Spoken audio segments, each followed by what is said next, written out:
প্রিয়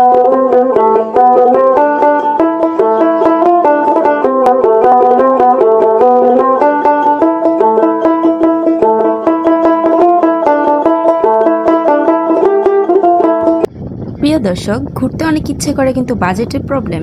no tension, পকেটে মাত্র 300 টাকা থাকলে আপনারা ঘুরে আসতে পারবেন নদী ও প্রকৃতির মাঝে। কিভাবে, পুরো ভিডিওটা স্কিপ না করে দেখে ফেলুন। প্রথমেই মিরপুর 1 দিয়াবাড়ি ঘাটে চলে যাব। এখানে যে সিরিয়ালের বোটগুলো দেখতে পাচ্ছেন, এই বোটগুলো যাত্রাবাহী বোট, এগুলোতে উঠে পড়ব। জনপ্রতি মাত্র 40 টাকা করে 30 থেকে 40 মিনিট আমাদেরকে নদীতে ভ্রমণ করিয়ে নিয়ে যাবে হচ্ছে বিরুলিয়ার সাইদুল্লাপুর ঘাটে। আমাদের কিন্তু বোট জার্নিটা শুরু হয়ে গেছে। আকাশে ভেসে আছে সাদা মেঘ, আপনারা দেখতে পাচ্ছেন ভরা নদী ভরা জল। আর বর্ষা মাত্রই তো শেষ হলো, শরৎকাল, বাতাসটা সুন্দর মিষ্টি, সেই সাথে বর্ষার পানিটাও রয়ে গেছে। সব মিলিয়ে এই সিজনটা কিন্তু ভ্রমণ করার জন্য নদীতে একদম পারফেক্ট একটা সময়।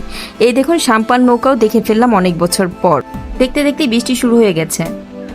বৃষ্টি শেষ, নদীর পাড়ের মুক্ত বাতাসে আমার এই ভাবুক মন কোথায় যেন হারিয়ে গেল। ভাবছিলাম নদী মানেই হয়তো ভেসে যাওয়ার গল্প। মানুষের জীবনও কি তবে নদীপথের মতোই এক যাত্রা? এর শুরু কোথায় আর শেষ কোথায়?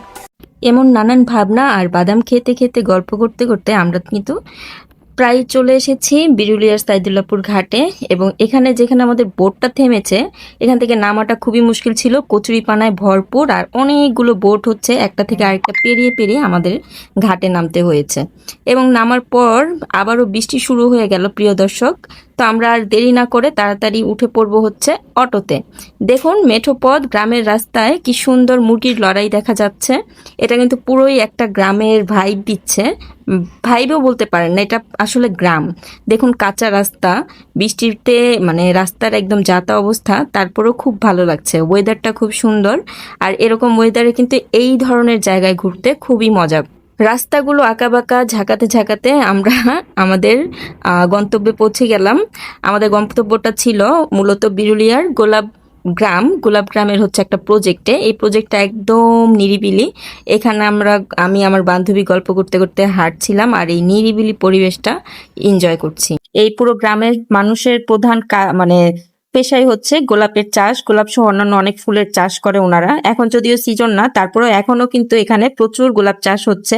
ওনারা কিন্তু ঢাকা সহ পুরো বাংলাদেশেই মোটামুটি সব জায়গায় গোলাপের সাপ্লাই করে। প্রিয় দর্শক, এখানে কিন্তু ছোট ছোট অনেক স্টল পাবেন, যেখানে কোনো ভিড়ভাট্টা নেই। আপনারা দরদাম করে এখান থেকে বিভিন্ন রঙের, বিভিন্ন ভ্যারাইটির গোলাপ ফুল কিনে নিতে পারেন। এখানে শ হিসেবে বিক্রি করে, সিঙ্গেল বিক্রি করে, স্টিক বিক্রি করে। আপনারা বুকে করে নিতে পারবেন, মাথার ক্রাউন বানিয়ে নিতে পারবেন।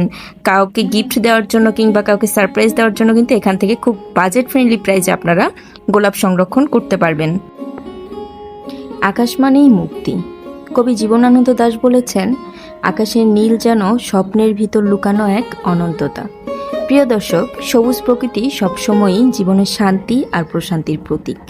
গাছপালা, নদী, ফুল আর দিগন্তজোড়া মাঠ, সবকিছু মিলে এ যেন আমাদের মায়ের মতনই আরেকটি মমতাময়ী মা।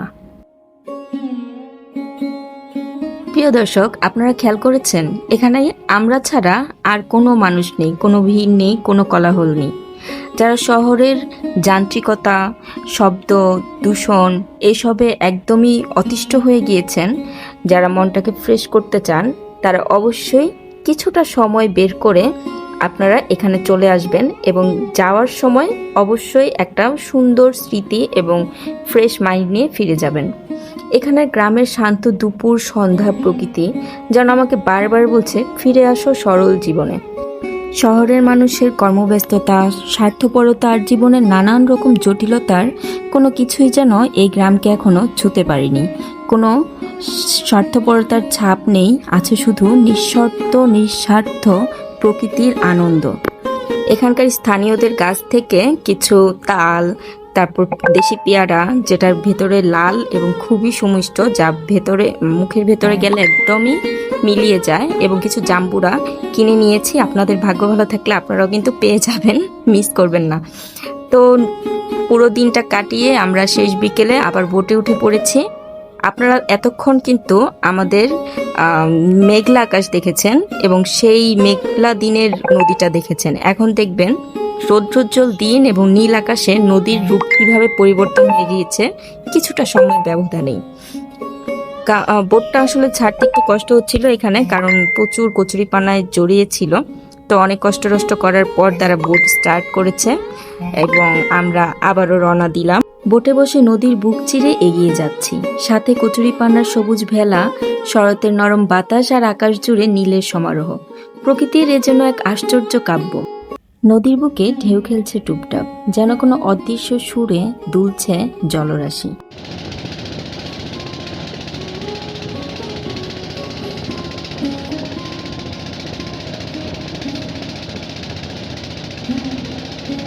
প্রকৃতি যেন নিজের ক্যানভাসে রং বদল করে আঁকছে এক অনন্য চিত্র।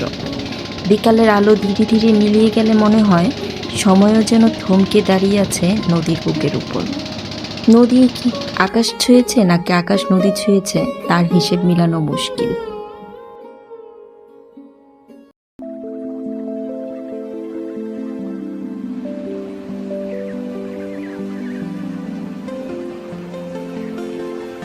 নদীর বুকে এই যাত্রা শুধু ভ্রমণ নয়, এটি প্রকৃতির সঙ্গে একাত্ম হওয়ার এক অনন্য অভিজ্ঞতা। প্রিয় দর্শক, আমার ভিডিওটি ভালো লাগলে অবশ্যই সাবস্ক্রাইব করে শেয়ার করে দিন। এমন আরও ভ্রমণের সন্ধান নিয়ে হাজির হব অন্য ভিডিওতে। সবাই ভালো থাকুন, সুস্থ থাকুন। আল্লাহ হাফেজ।